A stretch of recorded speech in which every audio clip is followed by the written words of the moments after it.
Disiplin ekstrim membuatmu menjadi orang yang tak lagi dikenali, bahkan oleh dirimu sendiri. Itulah yang sebenarnya kau kejar.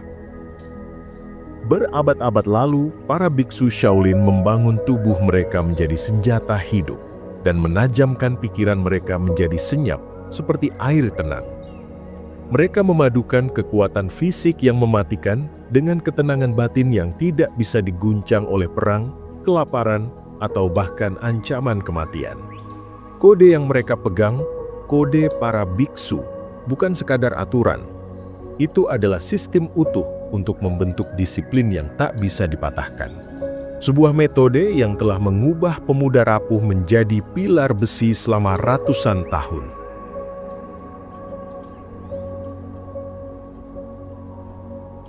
Dan segalanya dimulai dari satu prinsip pertama, pilar batu. Pilar batu bukan soal membangun kekuatan, bukan soal menambah otot atau menambah jam latihan. Pilar batu adalah soal melihat dirimu apa adanya, tanpa lapisan kebohongan yang kau gunakan untuk menenangkan hati. Kebanyakan orang mengira mereka kuat, padahal mereka rapuh. Mereka berjalan seperti raksasa di kepalanya sendiri, padahal di dunia nyata, satu sentuhan kecil saja cukup untuk menjatuhkan mereka. Di kuil Shaolin, ujian pertama para murid bukanlah duel, bukan pula jurus-jurus rumit. Ujian pertama adalah membawa sepasang ember penuh air, menapaki 500 anak tangga batu setiap pagi sebelum matahari muncul. Tanpa istirahat, tanpa bicara, tanpa alasan. Bagi yang kuat fisiknya, tantangan itu tetap berat. Bagi yang lemah, itu terasa mustahil. Tapi, tujuan ujian ini bukanlah membuat ototmu berteriak. Tujuannya adalah memperlihatkan semua titik rapuhmu. Di kaki, di punggung, di napas, di pikiranmu sendiri. Murid yang gagal melihat kelemahannya, itulah yang paling berbahaya. Karena mereka melangkah ke latihan berikutnya dengan keyakinan palsu. Hari ini, kita tidak lagi hidup di pegunungan Henan. Tapi, prinsip yang sama berlaku. Untuk melihat betapa rapuhnya dirimu, kau harus berhenti percaya pada narasi yang kau buat sendiri.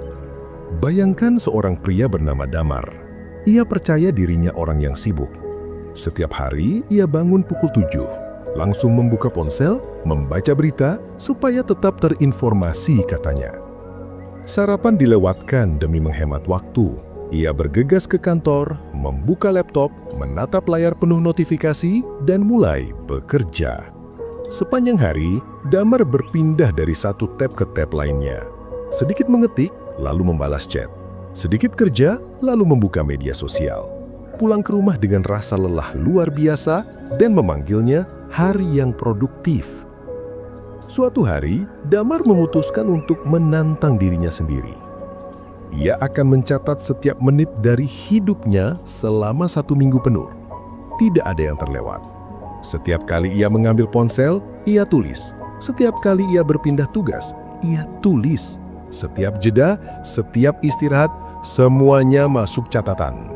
Hasilnya menghantamnya seperti pukulan keras di dada. Rata-rata, 4 jam setiap hari habis di media sosial. 2 jam untuk pekerjaan fokus yang benar-benar menghasilkan sesuatu. Sisanya, gerakan kosong. Kesibukan palsu yang hanya menguras energi tanpa menciptakan hasil nyata. Itulah pilar batu. Kau tidak bisa memperkuat sesuatu yang bahkan tidak kau sadari lemah.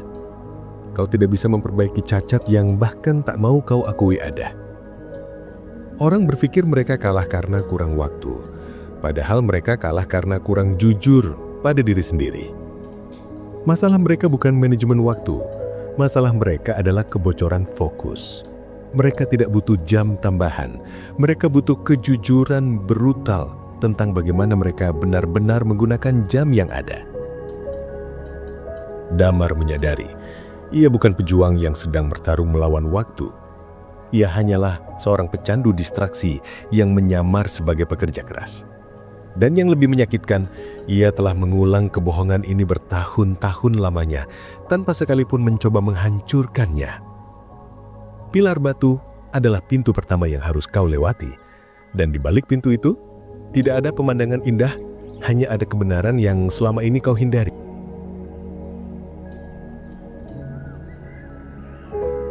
Mengetahui kelemahanmu hanyalah langkah pertama.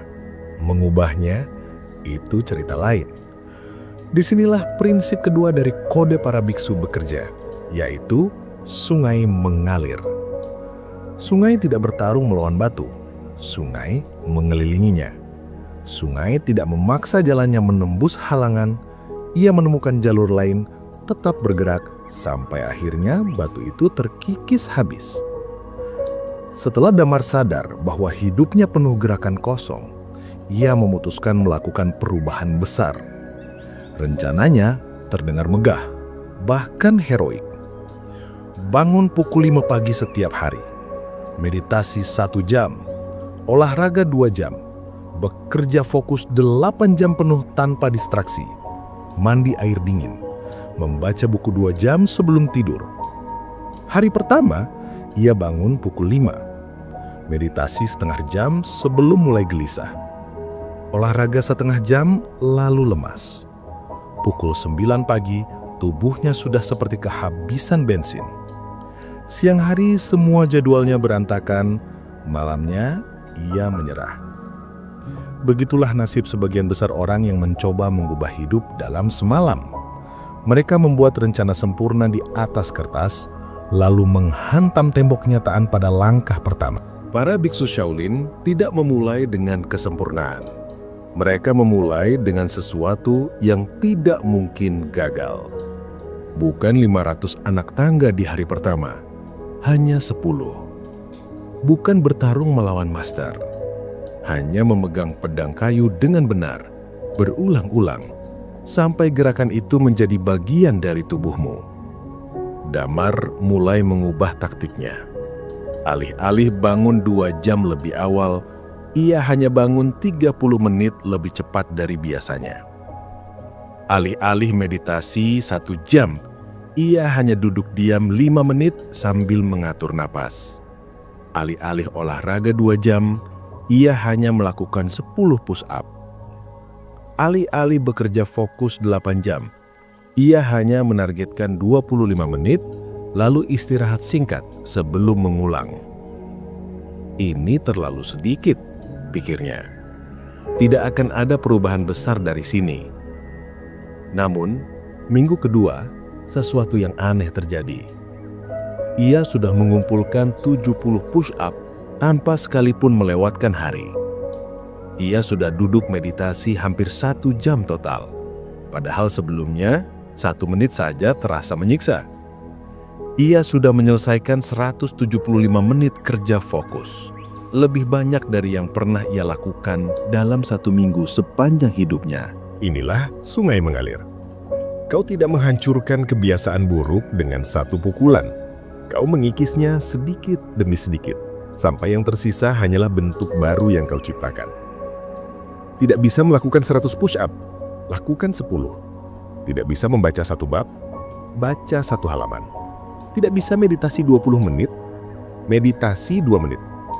Setiap kemenangan kecil itu merayap masuk ke otakmu, membentuk identitas baru. Kau mulai melihat dirimu bukan sebagai orang yang gagal mencoba, tetapi sebagai orang yang selalu menyelesaikan apa yang ia mulai. Para biksu tahu rahasia ini. Mereka tidak mencoba memecahkan batu dengan kekuatan semata.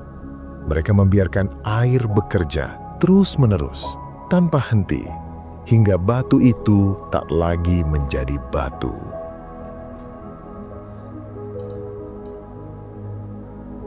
Kemajuan membawa api, tapi api adalah sesuatu yang harus kau kendalikan.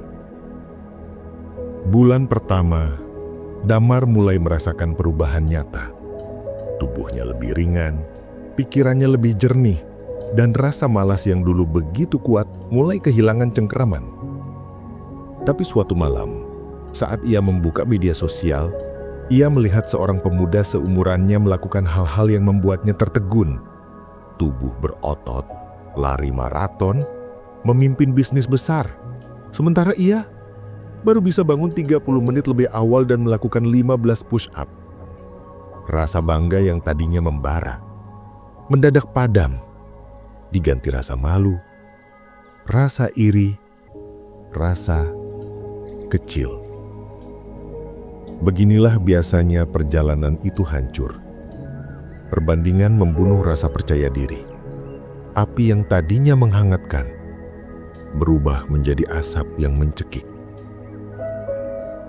Di kuil Shaolin, mereka menyebut prinsip ini dupa membara.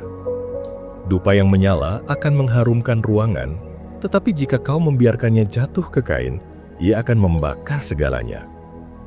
Bagi para biksu, api amarah, iri, atau frustrasi bukan sesuatu yang harus dimatikan. Ia adalah energi, dan energi bisa diarahkan. Ketika seorang murid muda merasa frustrasi karena kalah dalam latihan, guru tidak menyuruhnya tenang atau lupakan saja. Guru berkata, gunakan itu. Damar mulai mengubah caranya melihat perasaan itu. Daripada membenci dirinya karena belum seperti orang lain, ia mulai menulis di buku catatan setiap malam hal-hal yang membuatnya marah atau kecewa pada dirinya sendiri. Hari ini hanya 15 push-up, besok minimal 17. Hari ini memeriksa ponsel di tengah kerja fokus. Besok ponsel akan diletakkan di ruangan lain. Hari ini makan junk food untuk makan siang. Besok makanannya akan disiapkan dari malam. Rasanya aneh pada awalnya, menggunakan rasa marah pada diri sendiri sebagai jadwal kerja. Tapi ia mulai menyadari sesuatu. Emosi negatif ini bukan musuhnya. Musuhnya adalah ketika ia mengarahkannya ke dirinya, bukan ke kelemahannya. Para biksu mengajarkan bahwa api yang diarahkan ke dalam akan membakar rumahmu sendiri.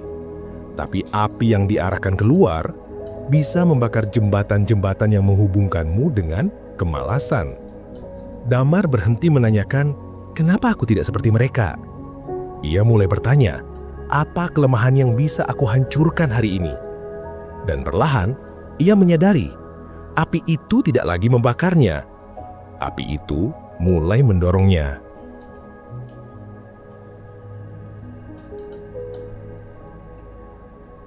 3 bulan berlalu, Damar hampir tidak bisa dikenali lagi oleh orang-orang di sekitarnya. Bangun sebelum matahari terbit, olahraga setiap hari. Jam kerja, fokusnya meningkat drastis.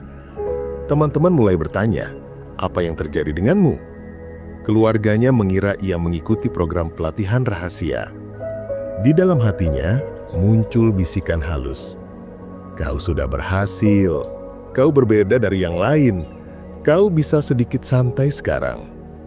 Bisikan ini adalah racun yang paling manis, karena ia terdengar seperti pujian. Dan racun yang manis paling sulit ditolak. Minggu itu, Damar mulai memberi kelonggaran. 1 hari tanpa mencatat waktunya. 1 sesi olahraga dilewatkan. 1 malam tanpa menulis rencana besok. Tidak ada yang terasa salah.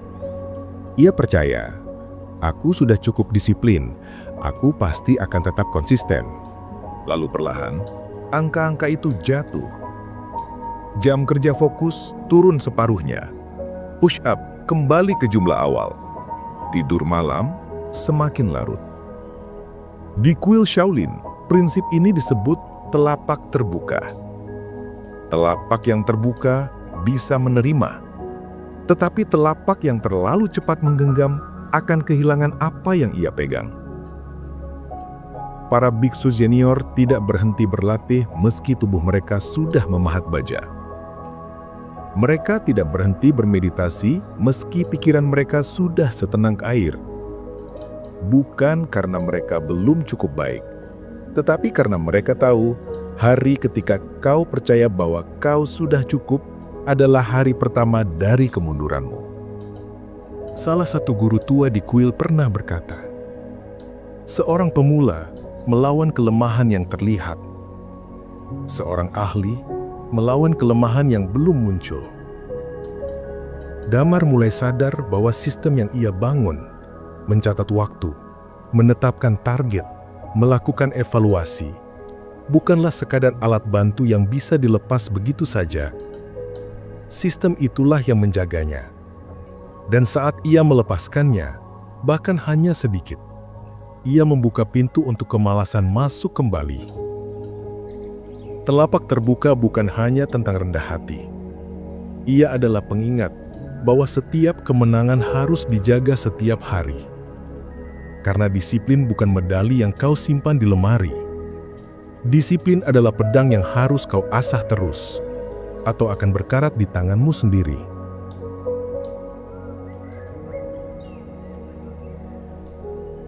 Enam bulan telah berlalu sejak Damar pertama kali mengangkat pena dan mencatat waktunya. Ia bangun lebih pagi dari kebanyakan orang.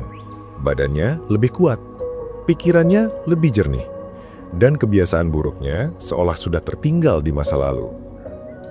Namun, di tengah semua kemajuan itu, ia mulai merasakan sesuatu yang mengganggu. Sebuah pertanyaan yang menghantamnya di suatu pagi yang sunyi. Berapa lama aku harus melakukan ini?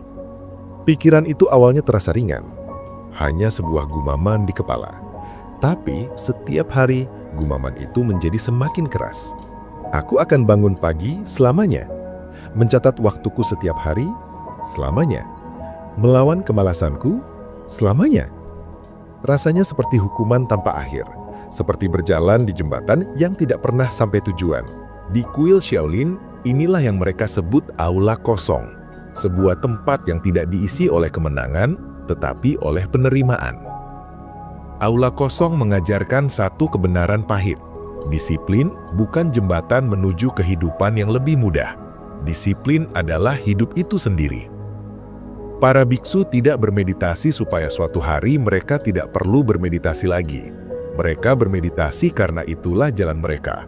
Mereka tidak berlatih seni bela diri untuk selesai dan menyimpan pedang. Mereka berlatih karena latihan itulah napas mereka. Suatu pagi, Damar berhenti menanyakan, kapan ini akan menjadi lebih mudah? Ia menggantinya dengan pertanyaan, pertempuran apa yang akan aku menangkan hari ini? Dan disitulah perubahan sebenarnya terjadi. Kebiasaan bangun pagi, mencatat waktu, olahraga, membaca, tidak lagi terasa seperti tugas. Semua itu berubah menjadi sifatnya sendiri. Ia tidak perlu memaksa, ia hanya melakukannya. Aula itu kosong, tetapi setiap langkah yang ia ambil di dalamnya bergema dengan arti. Kosong karena tidak ada ujung perjalanan. Penuh karena setiap hari adalah awal baru. Damar akhirnya mengerti. Ia tidak sedang berjalan menuju sebuah garis akhir. Ia sedang berjalan di jalan yang tidak pernah berakhir. Dan justru karena itulah ia bisa terus tumbuh. Disiplin berhenti menjadi sesuatu yang ia lakukan. Disiplin menjadi sesuatu yang ia jadi. Kode para biksu membentuk 5 pilar ini. Pilar batu. Lihat dirimu apa adanya. Sungai mengalir. Bergeraklah tanpa henti, walau perlahan. Dupa membara, arahkan api ke kelemahanmu, bukan ke dirimu. Telapak terbuka, jaga kemenanganmu setiap hari. Aula kosong, terima bahwa jalan ini adalah selamanya. Kini setiap pagi, Damar tidak bertanya kapan ia akan selesai. Ia hanya bertanya, pertarungan apa yang akan aku mulai hari ini? Dan di aula kosong, ia menemukan kebebasan. Terima kasih sudah menonton sampai akhir. Jika video ini bermanfaat, bagikan kepada orang-orang terdekat, dan jangan lupa subscribe untuk mendukung channel ini. Tinggalkan juga komentar atau pemikiran Anda di bawah. Saya selalu senang membacanya. Semoga hari Anda dipenuhi kebahagiaan dan energi positif. Sampai jumpa di video berikutnya.